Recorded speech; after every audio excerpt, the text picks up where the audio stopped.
Welcome to Unveiling Africa, where we journey across the continent to uncover the rich cultures, hidden gems, and untold stories that make Africa extraordinary. I'm your guide on this adventure through history, tradition, and everyday life. Today, we travel to the heart of South Sudan to meet the Dinka community, one of the largest and most fascinating ethnic groups in Africa. Known as the people of the Nile, the Dinka are cattle herders, warriors, and storytellers whose way of life is deeply intertwined with their livestock, traditions, and the land they call home. What does cattle mean to the Dinka? How do they preserve their traditions in a modern world? And what lessons can we learn from their resilience and connection to nature? Join me as we explore the stories and culture of the Dinka beyond the surface. This is Unveiling Africa, where every story is a thread in the vibrant tapestry of our continent. Don't forget to like, subscribe, and hit the notification bell so you never miss an episode. Let's dive in. In the heart of Africa, where the earth stretches endlessly and the sky fills within reach, lives a people whose very stature matches the grandeur of their homeland. The Dinka tribe, often called the giants of Africa, are more than their height, they are a towering legacy of resilience, culture, and identity.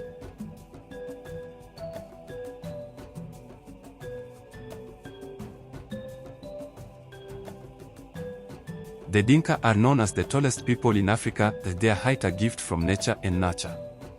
Their diet, rich in milk and lean in fat, nourishes their growth. Yet, their tall stature is not just physical, it is a metaphor for their towering spirit. People always ask us why we are so tall. I tell them it's because we live close to the sky.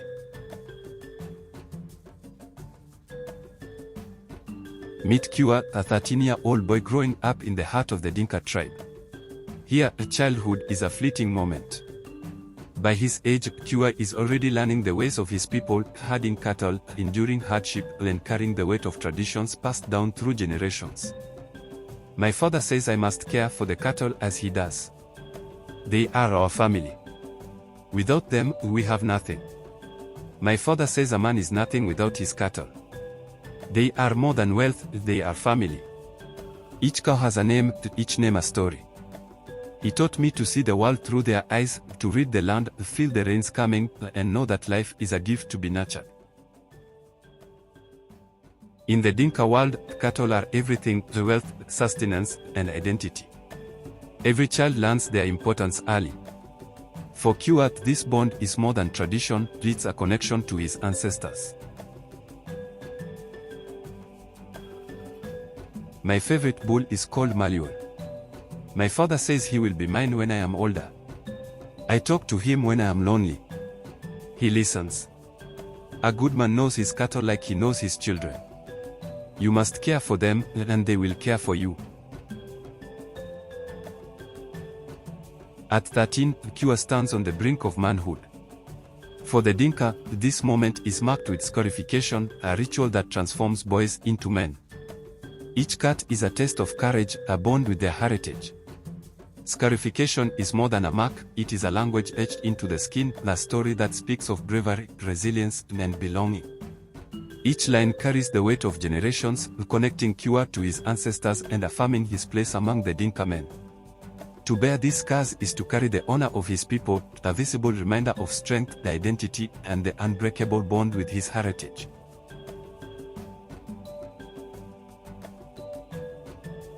I was scared, but my father said, pain is temporary. Honor lasts forever. I wanted to make him proud. The pain was sharp, but the pride was sharper. Each scar is a badge of courage, a bond with my ancestors, and a promise to my people.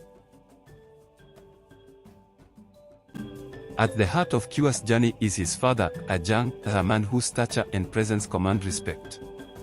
Known throughout the community as a skilled herdsman and a keeper of Dinka traditions, Ajang is more than a father, he is a mentor, a storyteller, and a guardian of his family's legacy. For Ajang, raising his children is not just about providing, it's about preparing them to shoulder the weight of their culture. He sees in Kua the promise of the next generation, a bridge between the past and the future. A good man, Ajahn believes, is not measured by wealth but by the values he passes to his children. Our scars, our songs, our cattle, they are who we are. I want my son to carry this with pride.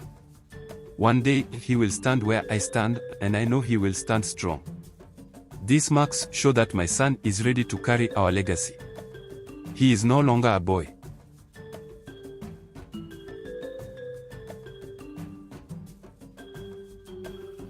While the men bear scars of courage, the women wear beads of beauty.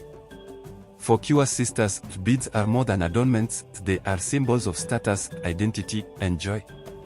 For the women of the Dinka tribe, the beads are more than a splash of color, they are a tapestry of identity. Each string holds a story, and every bead reflects a piece of who they are. From the moment a girl is born, beads are woven into her life, growing with her as she journeys through childhood, womanhood, and motherhood.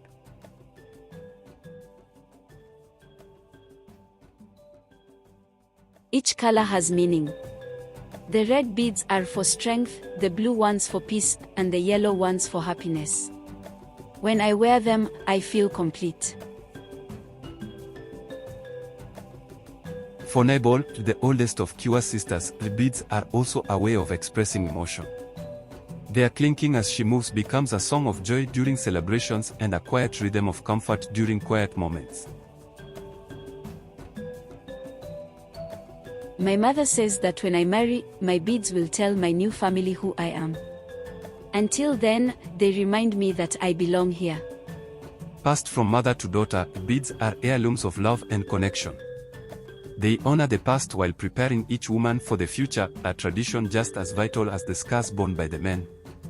To the Dinka women, every bead is a promise to themselves, their families, and the generations yet to come. My sister Naibol says the beads tell her story. She wears them when she dances, and everyone knows she is happy. When I wear my beads, I feel connected to my mother and her mother before her. They make me feel beautiful. These beads are more than decoration. They show the world who we are, our age, our family, and our joy.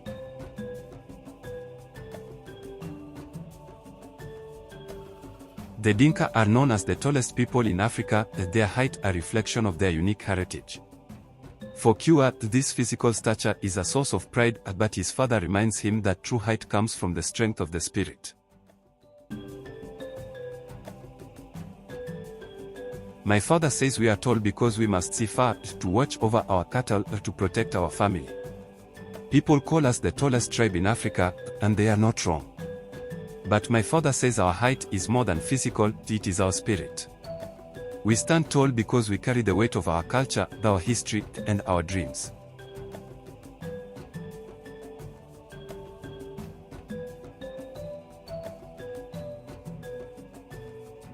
Through dance and song, the Dinka keep their history alive. Each step, each note, tells a story of resilience, love, and hope. The songs of the Dinka are not just melodies, they are living archives. Every lyric is a verse of history, every rhythm a heartbeat of the people. Through these songs, the voices of ancestors echo across generations, reminding the Dinka of who they are and where they come from.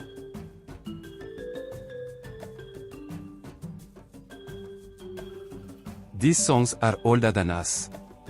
They tell of great floods, of battles fought and won, of the love that binds us to this land. When we sing, we carry the wisdom of those who walked before us. The songs are also a bridge between the past and the present, evolving with the times but never losing their essence. For Kiwa, they are lessons woven into music, teaching him values of courage, unity, and respect.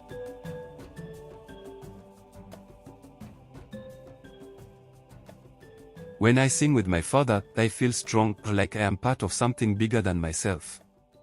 It's like my ancestors are singing with me.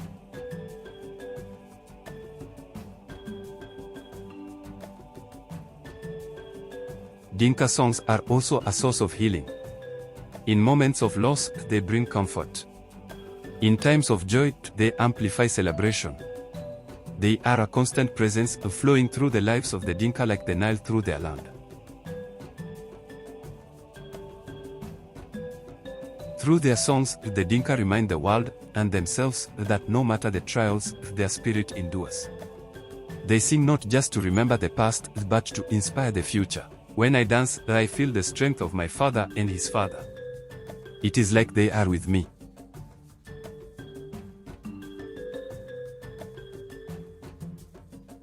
For Kua, every lesson, every scar, every song is a gift from his father. It is a legacy he will one day pass to his own son, a legacy as enduring as the savannah itself.